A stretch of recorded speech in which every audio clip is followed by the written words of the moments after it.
When considering the existence of dinosaurs, we must first acknowledge that the vast majority of these creatures are without question conceptual inventions rather than scientifically accurate depictions of Earth's inhabitants.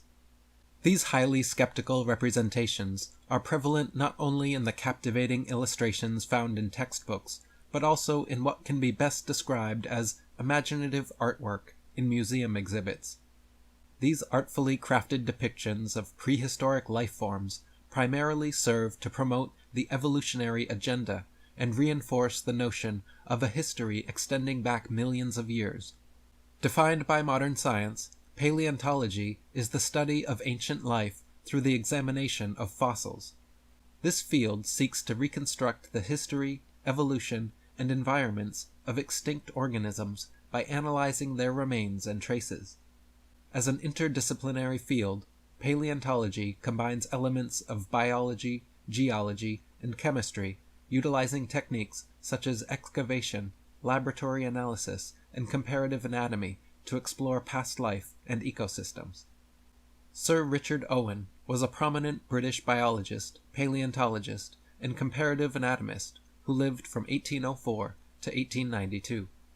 He is best known for his contributions to paleontology, including coining the term dinosaur, meaning terrible lizard, in 1842 to describe a distinct group of prehistoric reptiles. The initial claim of a dinosaur discovery was made by William Buckland in the early 19th century near Oxford, England. His most notable find consisted merely of a partial lower jaw with teeth and assorted fragments of limb and vertebral bones. Despite the lack of anything approaching a complete skeleton, these sparse and highly incomplete remains were deemed sufficient by Buckland to speculate about the existence of a previously unrecognized giant reptilian creature. He quickly described this creature as Megalosaurus in 1824, marking one of the first purported identifications of what would later be classified as a dinosaur. It is crucial to recognize the extreme scarcity of skeletal remains at the onset of the dinosaur fossil discovery era, and the extent of far-reaching conjecture involved in reconstructing these creatures from mere fragments into fully illustrated life forms. This entire narrative, from the outset, was quite clearly built on highly speculative and conjectural imagination. Despite the extreme scarcity of fossil finds, the era of dinosaur discovery experienced rapid expansion, with newly described species quickly added to the growing body of known species. However, we must approach with skepticism the immediate assertion that these fossil remains are millions of years old. We have to consider that many of these discovered specimens might actually belong to a far more recent era, or might not represent new species at all, given the highly limited fossil evidence supporting such claims. Many of us commonly assume that the detailed depictions and illustrations of dinosaurs that we see in academic books and museum exhibits are based on the discovery of complete skeletal fossil remains, allowing for an accurate depiction in their structure and anatomy. In reality, the opposite is true. These depictions rely on highly incomplete fossil remains, fueling the inherent skepticism that continues to surround the dinosaur narrative from the start. The lack of substantial academic documentation only further fuels skepticism about these alleged findings. Initially, a flurry of discoveries occurred within a short span, and the eagerness to construct these creatures through vivid illustrations not only raises questions, but also strongly suggests an underlying agenda. Consider a scenario in which numerous large crocodiles and their remnants, still found today in Oxfordshire, England, display physical characteristics remarkably similar to those attributed to Megalosaurus and various other supposed dinosaurs, aligning closely with the depiction of giant lizards. We must recognize that fossil remains are typically discovered in a disarticulated state, often highly incomplete and fragmented, resembling merely a few scattered pieces of an extensive puzzle. Could these findings actually represent an extinct genus within the crocodile family, rather than entirely new and distinct species? Further investigation raises a compelling question. Could disarticulated crocodile bones be rearranged into a skeletal structure in any chosen posture, mimicking what is currently recognized as a dinosaur when positioned strategically? This possibility certainly exists, both historically and in present times. These bones could even be manipulated into a bipedal arrangement, further reinforcing the traditional depiction of dinosaur anatomy and posture for many of those we commonly recognize today. Consider the typical crocodile skull, which in many ways bears a striking resemblance to those of many alleged dinosaur species. Now imagine this skull as fragmented and highly incomplete, providing ample opportunity for constructing any desired interpretation, which is then depicted in detailed illustrations as a complete skull. We can further acknowledge that different reconstructors inevitably yield different results, clearly illustrating that these attempted reconstructions should not be regarded as accurate to begin with.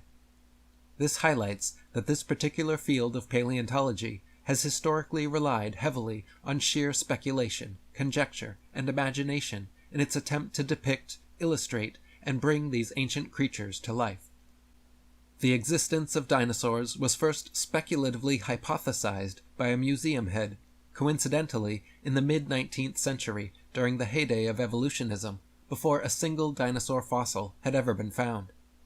The mainstream press and media worldwide got to work hyping stories of these supposed long-lost animals, and then, lo and behold, 12 years later in 1854, Ferdinand Vanderveer Hayden, during his exploration of the upper Missouri River, found proof of Owen's theory.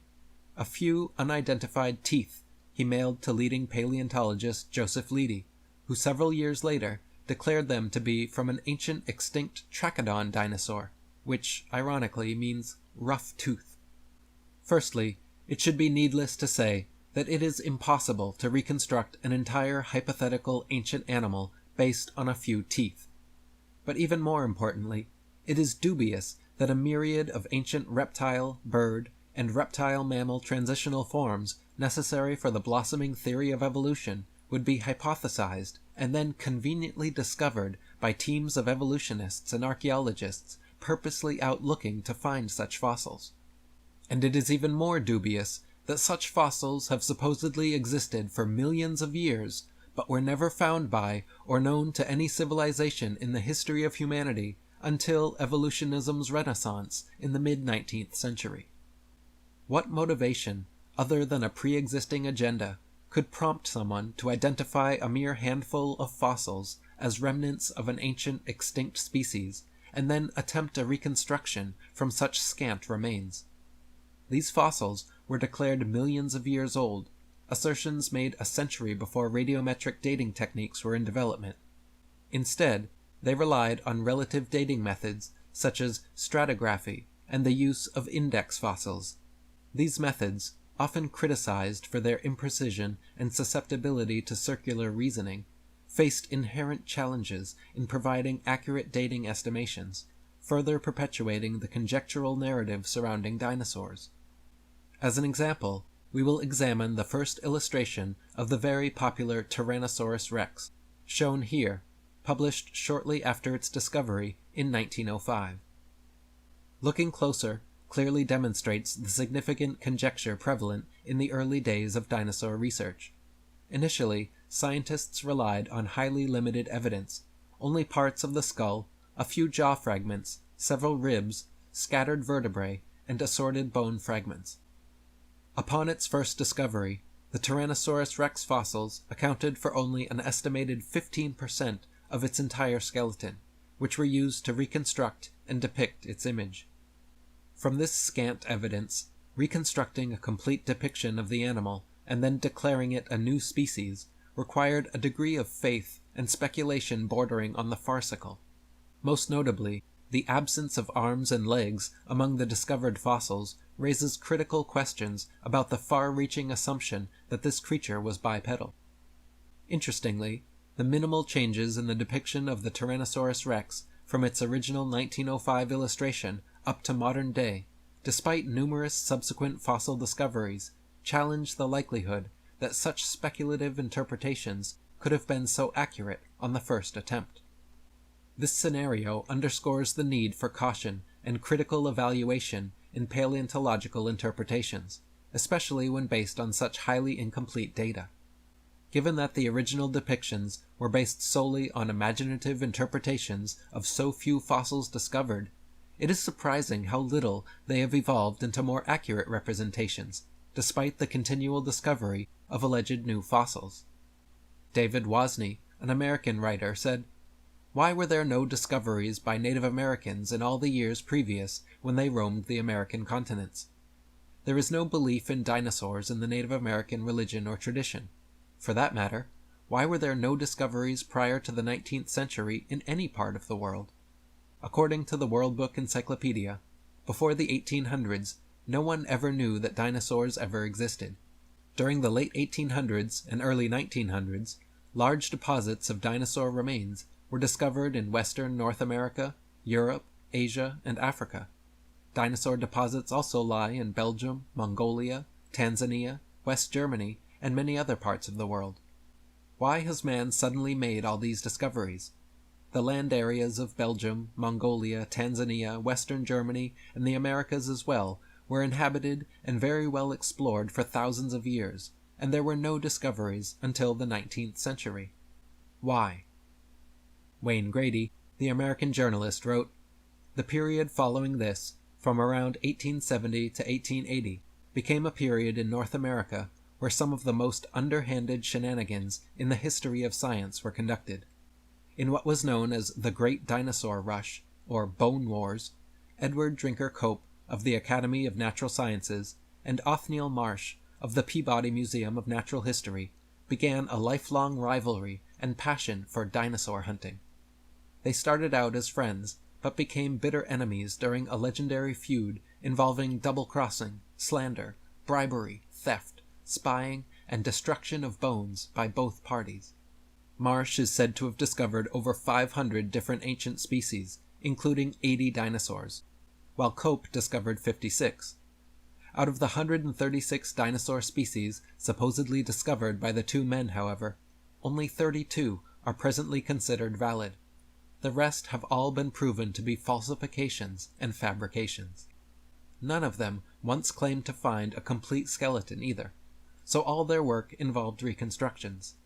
In fact, to this day, no complete skeleton has ever been found, and so all dinosaurs are reconstructions. Discoveries and excavations most typically seem not to be made by disinterested people, such as farmers, ranchers, hikers, outdoor recreationalists, building construction industry basement excavators, pipeline trench diggers, and mining industry personnel, but rather by people with vested interests, such as paleontologists, scientists, university professors, and museum organization personnel, who were intentionally looking for dinosaur bones, or who have studied dinosaurs previously. Do dinosaur professionals with vested interests have some kind of well-kept secret about knowing where to search that dinosaur amateurs without vested interests are unable to figure out? The finds are often made during special dinosaur bone hunting trips and expeditions by these people to faraway regions already inhabited and explored. This seems highly implausible. More believable is the case of the discovery of the first original Dead Sea Scrolls in 1947, which were unintentionally discovered by a child, and which were all published by 1955. In some cases of discoveries of dinosaur bones by people who do not work in a job related to dinosaurs, it was suggested to them by some dinosaur professional to go look or dig in a certain area. Also very interesting to note are special areas set aside and designated as dinosaur parks, for which amateur dinosaur hunters are required to first obtain a dinosaur hunting license. The previous quotes provide an insightful glimpse into the early history of dinosaur hunting and offer a preview of what we can anticipate in the future as new discoveries come to light. While it would be entirely incorrect to deny the existence of extinct species from our past, many of which have been well documented, it is essential to recognize the extremely unreliable and imaginative nature of this particular field of paleontology and its history. A distinct pattern emerges, suggesting that dinosaur discoveries predominantly occur within the realm of vested interests and experts in paleontology. This pattern is in stark contrast to the absence of such discoveries before paleontology was recognized as a scientific discipline, and the complete lack of dinosaur evidence in the historical records of ancient civilizations. Furthermore, even in modern times, the rate of new dinosaur discoveries, whether by vested or non-vested parties, remains notably rare, underscoring even more of this truly intriguing pattern. In a critical observation, it is noteworthy that despite claims of over 1,000 dinosaur species once inhabiting the Earth, a significant majority of these discoveries occurred within a relatively narrow time frame. Intriguingly, this period coincided with, or suspiciously aligned with, the era when the theory of evolution was fast gaining popularity and acceptance.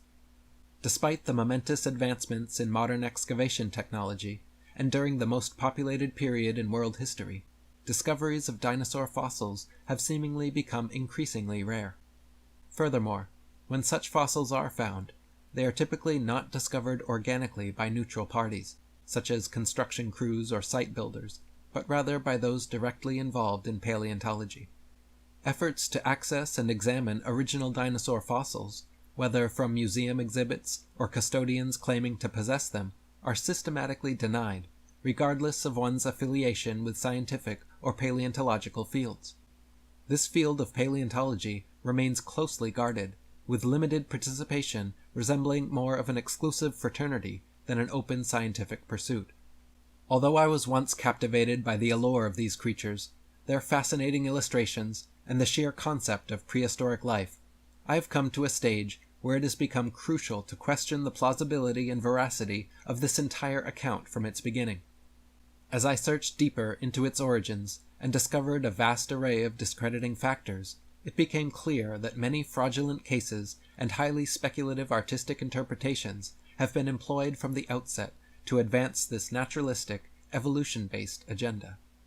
The absence of any third-party analysis and scrutiny surrounding dinosaur remains highlights a stark reality where vested interests exert complete control over and shape the entire dinosaur narrative. We must consider the possibility that the narrative surrounding dinosaurs has been an elaborate deception from the start, one that furthers the theory of evolution and the concept of ancient life forms. It becomes evident that there is a restrictive aspect to this field of paleontology, exclusive to experts, where third-party involvement, critique, and scrutiny are not permitted. This firm exclusivity reveals that only a privileged few within the field are credited with these discoveries, pointing to a clear lack of impartial findings from unaffiliated parties. While these experts may claim their expertise directs them to prime locations for such finds, it is important to consider the ratio of paleontologists to the general working-class population in particular areas, where one might certainly expect random dinosaur discoveries. Consider the extensive amount of daily excavation activities undertaken by builders and construction workers worldwide, especially in regions purportedly rich in dinosaur fossils. We find ourselves in the most populated era in world history, equipped with an abundance of massive earth-moving equipment that surpasses anything seen in prior history. Basic calculations reveal a notably skewed ratio, conservatively estimated at 1 in 10 million, between the number of paleontologists and everyday workers who might incidentally discover dinosaur remains. Is it statistically feasible for nearly all discoveries to be made exclusively by this very small group of professionals? This stark contrast highlights that fossil discoveries are almost always credited to paleontologists, who not only unearth these relics, but also assign their allegedly ancient ages. As well, it is these experts who classify the remains as dinosaurs or as new species, almost always relying on highly scant evidence, fueling continual doubts regarding the sufficiency of data underpinning such categorical identifications. While it is true that past species have become extinct and their remains have been uncovered, we must acknowledge that the initial history of dinosaur discovery in particular was entirely conjectural concerning the alleged ancient age and the attempted reconstructions of unearthed fossils. It is also important to consider that no photographs of fossils or remains from this initial period of rapid discovery are available. We only have artistic interpretations, despite the availability of photography at the time. All illustrations and representations of these creatures were entirely speculative, given that less than 15% of an alleged dinosaur's remains were typically discovered. Given these considerations, when reflecting on the formative years of the dinosaur discovery era, it becomes imperative to thoroughly scrutinize the credibility of the overall account.